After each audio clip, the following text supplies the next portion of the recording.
अस्सलाम वालेकुम रहमतुल्लाहि वबरकातुहू। वाह रिजवान भाई वाह, कमाल कर दिया आज मोहम्मद रिजवान साहब ने। जो भी मोहम्मद रिजवान के चाहने वाले हैं इस वीडियो को लाइक करें, क्योंकि अगर रिजवान वो बैटिंग ना करते, वो आखिरी ओवर के अंदर छक्के ना लगाते, वो चौके ना लगाते, तो शायद खुदा न खास्ता आज पाकिस्तान क्रिकेट टीम को जिम्बाब्वे के अंदर अपना पहला ही मैच हारना पड़ता।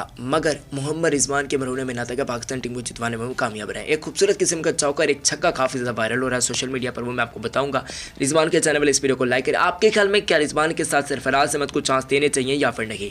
येस और नो की सूरत में आप लोगों ने ज़रूर बताना है। हमारे चैनल को भी सब्सक्राइब कीजिएगा। दोस्तों अगर हम बात करते हैं इस छक्के की, सबसे पहले तो वो ज़बरदस्त किस्म का छक्का था।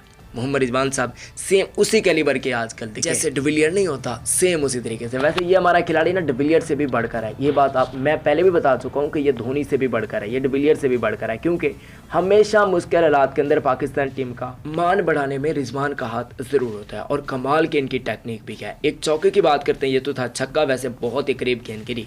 जबकि चौके की बात करते हैं जो कि उन्होंने आज पीछे कट मारा, बहुत ही खूबसूरत किस्म का चौका था और इस चौके की काफ़ी ज़्यादा तारीफ़ें की जा रही हैं।